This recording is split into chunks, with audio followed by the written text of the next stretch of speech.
जय हिंद। स्वागत आप सभी का लाइव टाइम्स के इस खास शो में। मैं हूं अजय झा। ऑपरेशन सिंदूर के दौरान सामने आए भारत के शौर्य के चमक से दुनिया की आंखें खुली की खुली रह गई हैं। आज भी दुनिया के तमाम देश और डिफेंस एक्सपर्ट जो भारत का पराक्रम, भारतीय सेना ने पराक्रम दिखाया है, उसका लोहा मान रहे हैं। ऑपरेशन में इस्तेमाल स्वदेशी हथियारों की सटीकता, मारक क्षमता, तेजी के आगे पाकिस्तान की चीनी हथियार कैसे धूल चाटते नजर आए। दुनिया के जाने माने डिफेंस एक्सपर्ट अब इसकी तारीफ करते नहीं थक रहे हैं।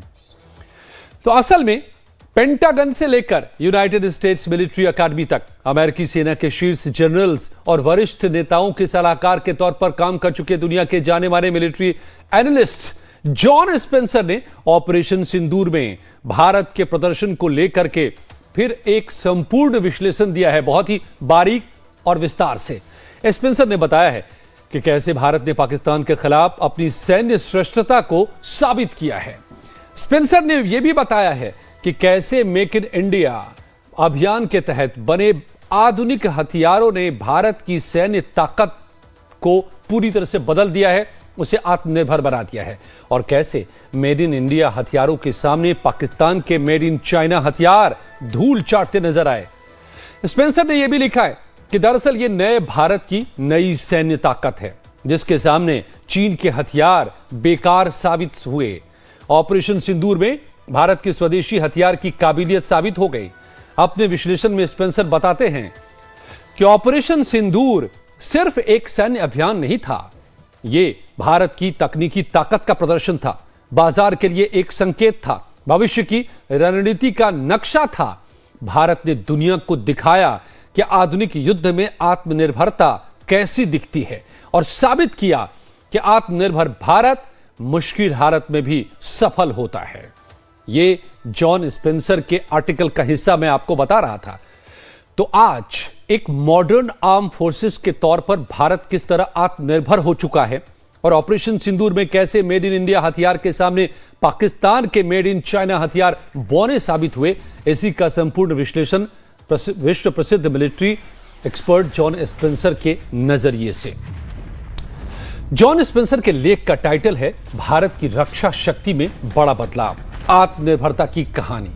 जी हां, ऐसे शुरू होता है यह आर्टिकल, और इसमें जॉन लिखते हैं कि भारत 2014 में एक मजबूत रक्षा शक्ति बनने की राह पर है। प्रधानमंत्री मोदी ने मेक इन इंडिया अभियान शुरू किया 2014 में। इसका सीधा मकसद था विदेशी हथियारों पर निर्भरता को कम करना और अपने देश में ही बेहतरीन हथियार बनाना। इसके लिए पीएम मोदी की सरकार ने कई कदम उठाए, कंपनियों को साथ मिलकर काम करने को बढ़ावा दिया, रक्षा क्षेत्र में विदेशी निवेश को 74% तक बढ़ा दिया, सरकारी और निजी दोनों तरह की कंपनियों को देश में ही अच्छे सैन्य उपकरण बनाने के लिए प्रोत्साहित किया। कुछ ही सालों में इसके नतीजे भी सामने आने लगे और फिर यहां से शुरू होती है बदलाव की बातें।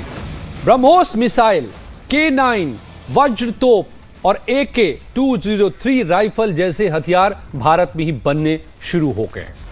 ये मेक इन इंडिया और आत्मनिर्भर भारत का नतीजा था। इनमें भले ही कुछ विदेशी तकनीक का इस्तेमाल हुआ, लेकिन उन पर भारत का नियंत्रण लगातार बढ़ता गया। स्पेंसर बताते हैं कि फिर 2020 में बड़ी घटनाएं हुई, कोरोना महामारी और चीन के साथ गलवान घाटी में झड़प होती है। इन दोनों ने दिखाया कि कैसे भारत विदेशी चीजों पर निर्भर करता है और फिर हमें खुद पर कितना निर्भर होना चाहिए, यह भी भारत ने महसूस किया। और इसके जवाब में प्रधानमंत्री मोदी ने आत्मनिर्भर भारत का नारा दिया। यह सिर्फ एक आर्थिक योजना नहीं थी, स्पेंसर कहते हैं कि यह देश की सुरक्षा का एक नया सिद्धांत बन गया। भारत ने इसके तहत जरूरी रक्षा उपकरणों के आयात पर धीरे धीरे रोक लगा दी, सेना को आपात स्थिति में हथियार खरीदने की ताकत दी, अपने देश में ही रिसर्च, डिजाइन और हथियार बनाने में बहुत पैसा लगाया। 2025 तक भारत ने अपने रक्षा खरीद में देश में बनी चीजों का हिस्सा 30% से बढ़ाकर 65% कर दिया और इसका लक्ष्य इस दशक के अंत तक 90% करना है। 22 अप्रैल 2025 को इस आत्मनिर्भरता की असली परीक्षा हुई। पाकिस्तान से एक आए आतंकियों ने जम्मू कश्मीर की बैसारन घाटी में 26 बेकसूर भारतीयों को मार डाला। भारत ने इसका तुरंत जवाब दिया और ऑपरेशन सिंदूर शुरू किया, और यह एक बहुत तेजी से चलाया गया सैन्य अभियान था जिसने न केवल सीमा पार के आतंकवादी ठिकानों को खत्म किया, बल्कि यह भी साबित कर दिया कि भारत का रक्षा क्षेत्र पूरी तरह बदल चुका है। ऑपरेशन सिंदूर सिर्फ एक बदला नहीं था, बल्कि यह मेक इन इंडिया और आत्मनिर्भर भारत के तहत बनाए गए अपने खुद के हथियारों की ताकत का पहला और बड़ा और कामयाब प्रदर्शन था। तो दुनिया ने देखा कि भारत की तकनीकी ताकत का प्रदर्शन किस तरह से भारत ने ऑपरेशन सिंदूर के दौरान अपने हथियारों का प्रदर्शन किया, और ऐसा प्रदर्शन की दुनिया बस देखती रह गई। तो अब यह भी समझिए कि दुनिया ने किस तरह से भारत की तकनीकी ताकत का प्रदर्शन देखा है। ऑपरेशन सिंदूर में आत्मनिर्भरता की पहली परीक्षा होती है। 2014 से जो अभियान शुरू किया गया था, 2020 में भी उसे आगे बढ़ाया गया।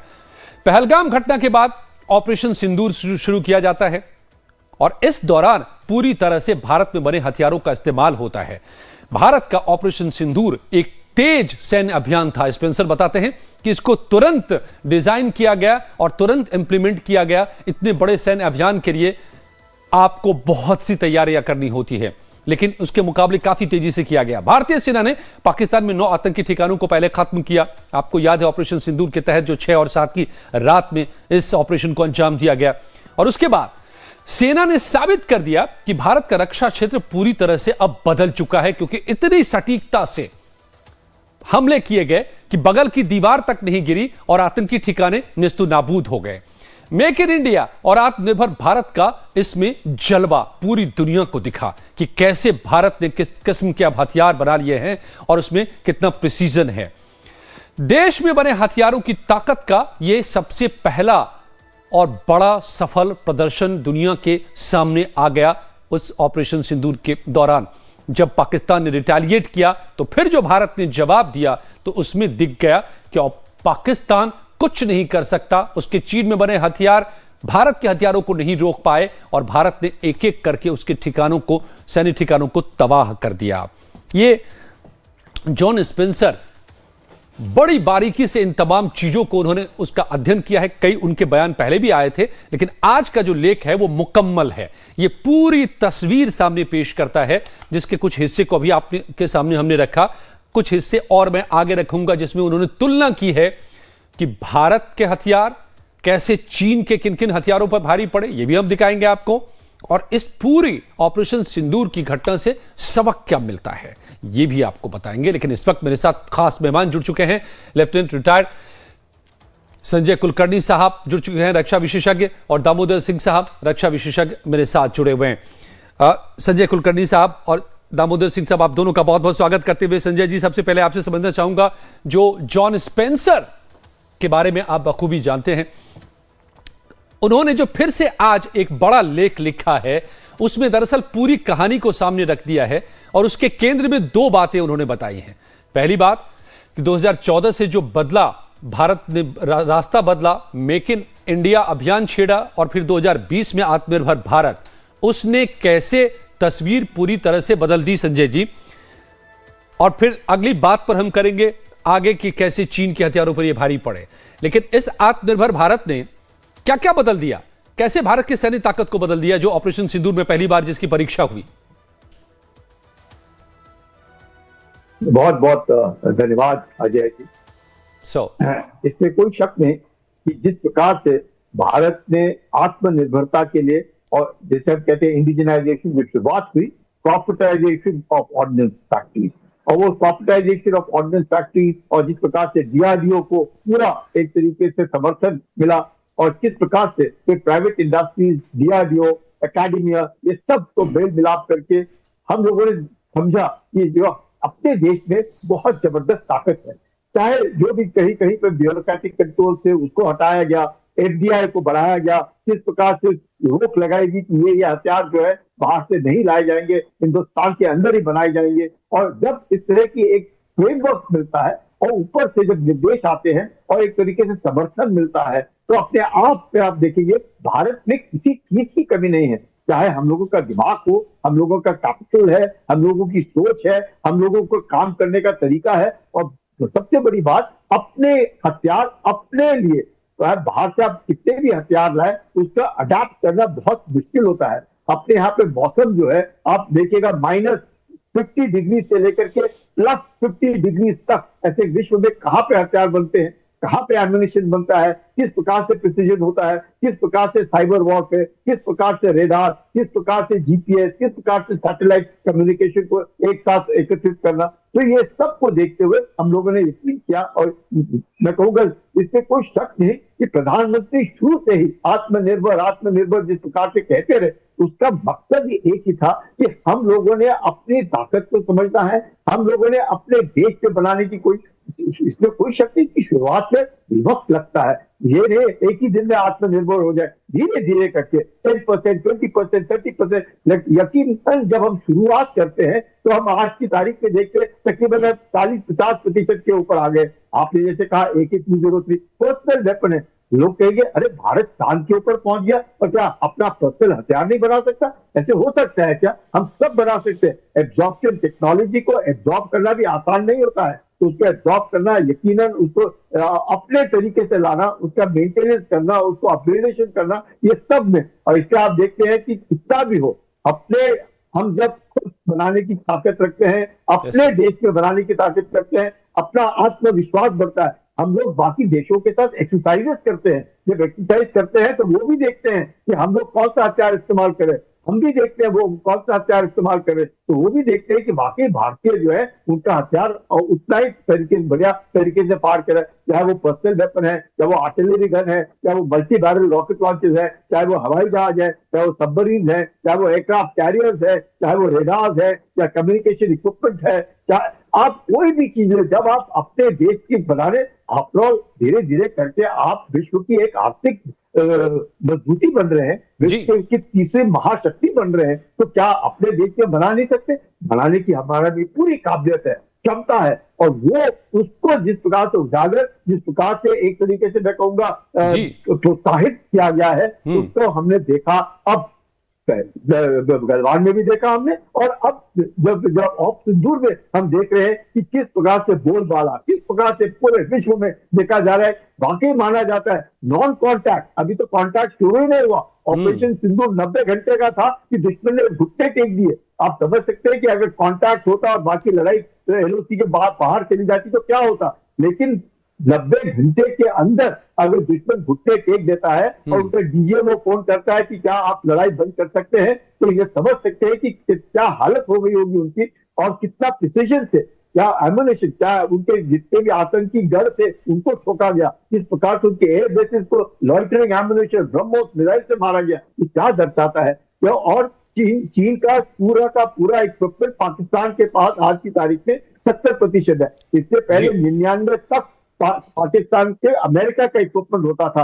अब 99 के बाद धीरे धीरे करके पाकिस्तान जिस प्रकार से चीन के साथ कहता है कि हमारे को हिमालय से ऊंची दोस्ती है, समुद्र से गहरी है और शहद से मीठी है, उनका इक्विपमेंट लेके बैठे थे। क्या हुआ? उनको हमने पेनिट्रेट किया, हमने उनको ध्वस्त किया और घर में जाकर के उनको ठोका। तो ये सब दर्शाता है भारत की शक्ति, और वो नई शक्ति को उजागर कर रहे हैं। हम लोगों को अच्छा लगता है दूसरे से सुनने में कि हमारे पर हम लोग काबिल हैं, हम लोगों में वो शक्ति है, तो हम लोगों में वो क्षमता है।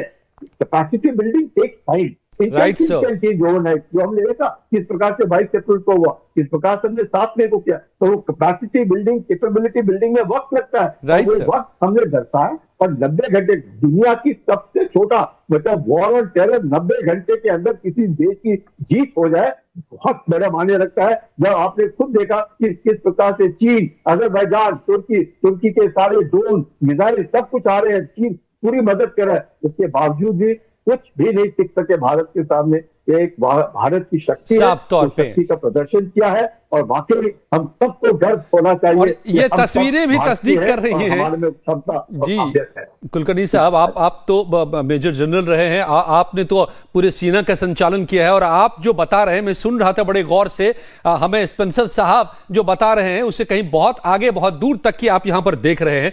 और वो तस्वीरें भी हम इस वक्त दिखा रहे हैं अपनी स्क्रीन पर कि कैसे पाकिस्तान के एक एक सैन्य ठिकाने, सैन्य बेस कैसे तबाह हुए। ये युद्ध भले ना खुले तौर पर कहकर हुआ हो, लेकिन युद्ध से बिल्कुल कम नहीं था। पाकिस्तान खुद को डिफेंड तक नहीं कर पाया, उसकी ये हालत हो गई। कैसे भारत की सेना ने पंगु बना दिया अब पाकिस्तान को देखते देखते। दामोदर साहब, एक एक एक रिएक्शन आपसे भी, इससे पहले कि मैं जरा बताऊं कंपैरिजन जो स्पेंसर साहब ने की थी, वो कौन से हथियार, कैसे, किस तरीके से भारत पाकिस्तान को जो चीनी हथियार से लड़ने की कोशिश कर रहा था उसको देखते ही देखते धराशायी कर दिया, ऐसा क्या हुआ? सबसे पहले अजय झा सर, मैं करेक्ट कर दूं, सर का जो रैंक है वो लेफ्टिनेंट जनरल है और लेफ्टिनेंट जनरल जी, मेघदूत में सर ने बहुत शौर्य का प्रदर्शन किया है। मैं बताना चाहता हूं, मैंने सर के नेतृत्व में सर्विस सेवाएं दी हैं, तो बहुत बड़ा उनका योगदान है और उनका जो अनुभव है हम सबके सामने बहुत विशाल है। तो मैं कहना चाहता हूँ, उनकी बात को ही मैं आगे बढ़ाता हूँ कि भारत ने जो आपने जो पूछा सवाल कि पाकिस्तान के पास जो वेपन सिस्टम थे उनको भारत ने कैसे धराशायी किया, तो सबसे पहले आपको ये जानना होगा कि भारत के पास रिवर्स इंजीनियरिंग नहीं है। आप देखेंगे कि चाइना के जितने भी वेपन सिस्टम हैं, चाहे उनके फाइटर एयरक्राफ्ट हैं, चाहे उनके मिसाइल्स हैं या उनके ड्रोन सिस्टम है, सारे पूरे रसिया और यूएस की चुराई हुई टेक्नोलॉजी में 2008 में रसिया की एक डिफेंस प्रोडक्शन यूनिट ने सरेआम पूरे विश्व में हल्ला मचाया था कि चाइना ने हमारी टेक्नोलॉजी चुरा के बनाया।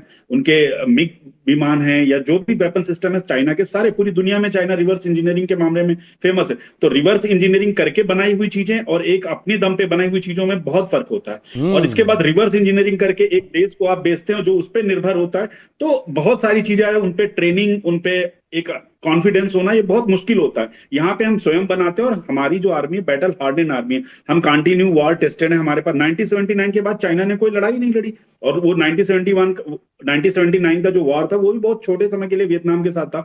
और इंडियन आर्मी कंटिन्यू उसके बाद हमने अपने वेपन सिस्टम हो या हमारे मैन मशीन सबको हमने टेस्ट किया। अलग अलग टेरेन हमारे पास, चाहे कारगिल हो या हमारे पास नॉर्थ ईस्ट हो, हम सब जगह पे अपने वेपन सिस्टम को टेस्ट करते रहते हैं। कंटिन्यू हमारे पास अनुभव है और सर ने जैसा जिक्र किया कि हम अंतरराष्ट्रीय मंच पर भी जाकर कई देशों के साथ हमारे कोलैबोरेशन है, जहां पे हमारी सेना एक्सरसाइज करते हैं, युद्धाभ्यास हमारे चलते रहते हैं। तो इनका सबका अनुभव, और साथ में भारत में एक चीज और गौर करने वाली है, 2014 के पहले हमारा सिर्फ डिफेंस प्रोडक्शन 48 लाख करोड़ के आसपास था, जो कि अब 3 गुना हो चुका है। तो जो एक कल्चर डेवलप हुई है अभी डिफेंस प्रोडक्शन में, जो स्टार्टअप इंडिया के तहत हमने जो मोटिवेट किया है, हमारे कई सारे हमारे तो स्टार्टअप यूनिकॉर्न हो चुके हैं।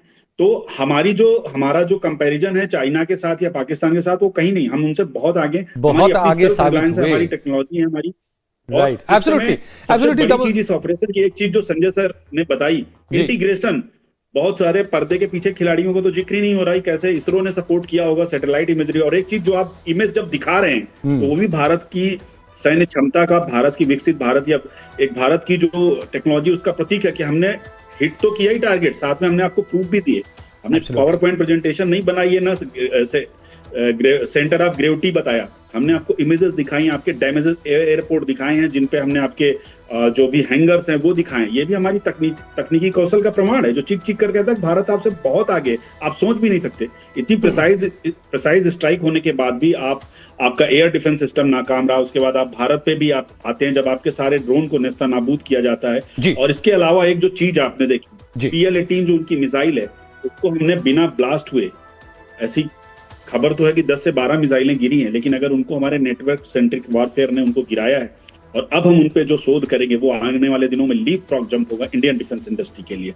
ये बात अजय झा सर गौर करने वाली है कि उनकी मिसाइलों को जिस तरह से ये भारत ने सिर्फ ऑपरेशन सिंदूर नहीं किया, भारत ने चाइना और पाकिस्तान की जो गर्त जो एक तय थी उनकी, वो सारी परतें उधेड़ कर रख दी हैं इस ऑपरेशन के। और यही वजह है कि आज सैनिक अधिकारी जो चीन में पहले बार ऑपरेशन सिंदूर के बाद जो अपनी मंथली प्रेस कॉन्फ्रेंस में आए, उनसे जब इस पर पूछा गया इसी मिसाइल के बारे में, वो जवाब नहीं दे पाए, जवाब को टाल गए। वो भी खबर मैं आपको बताता हूं कुछ ही पलों में। और ये भी बताता हूं कि जॉन स्पेंसर किस तरीके से ये आज उन्होंने ये भी पूरा विश्लेषण किया है कि किन हथियारों के दम पर भारत लड़ा और कैसे चीन के कौन कौन से हथियार फेल हुए, ये भी देखिए। तो ये लिखते हैं कि made in India versus made in China को जरा आप समझिएगा।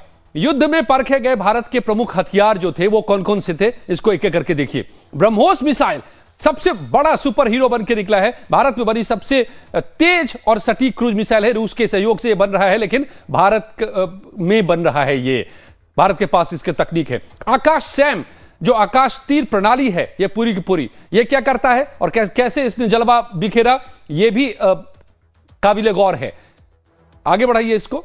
DRDO का AI आधारित ये एयर डिफेंस सिस्टम है, जो वहां से हमले हो रहे थे उनको रास्ते में ही उड़ा दे रहा था। क्यों नहीं भारत की जमीन को छुपा रहे थे पाकिस्तानी हमले, उसका काम यही किया, ये DRDO ने डेवलप किया है। ड्रोन और मिसाइलों को ये रोकने में माहिर है। ये आकाश तीर और ये जो पूरा आकाश सैम सिस्टम है। रुद्रम एंटी रेडिएशन मिसाइल, ये भी भारत का बना हुआ है और इसने क्या किया ये भी देखिए। भारत की पहली ये मिसाइल है जो दुश्मन के राडार सिस्टम को पूरी तरह से बेकार कर देती है और इसका इस्तेमाल इसमें हुआ है जो भारत में बना हुआ है। नेत्रा, ये AEWNC, अब ये क्या है जरा इसको देखिए। भारत का ये अपना हवाई चेतावनी विमान जो कि दुश्मन पर नजर रखता है, ये भी भारत में इसको डेवलप किया गया है और इसने दुश्मन के हमलों के बारे में सटीक जानकारियां दी।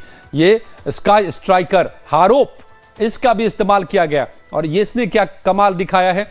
सटीक ड्रोन जो दुश्मन के ठिकानों पर हमला करते हैं, इनका इस्तेमाल किया गया आतंकी ठिकानों को नष्ट करने में और उसको रोकने में पाकिस्तान पूरी तरह से नाकाम रहा। D4S काउंटर ड्रोन सिस्टम, अब जो ड्रोन उधर से आ रहे थे उनको कौन काउंटर कर रहा था, तो हमारा multi layer drone defence system जिसने चीनी ड्रोनों को पूरी तरह से निष्क्रिय कर दिया। और या जो चीन से के हो ड्रोन या फिर तुर्की के ड्रोन थे, उन सबको भारत में कुछ नहीं दिया। M777 अल्ट्रा लाइट हवित्जर पहाड़ों में लड़ाई के लिए यह खास सटीक हमला करती है, यह भी भारत ने बना लिया है। इसका इस्तेमाल हुआ। T-72 जो टैंक है और जोरावर टैंक, इन सब का इस्तेमाल तो खैर अभी करने की नौबत ही नहीं आई। तो LOC पर निगरानी के लिए ये उन्नत है T-72, भारत में बने हुए पहाड़ों के लिए हल्का टैंक जोरावर भी जबरदस्त है और इस सब का विकास अब भारत खुद कर रहा है, इस सब मामले में आत्मनिर्भर हो गया है। वहीं पर जरा पाकिस्तान पर नजर डालें तो चीनी हथियारों पर पाकिस्तान की जो निर्भरता थी वो कैसे नाकाम साबित हुई, ये भी आप समझ लीजिए।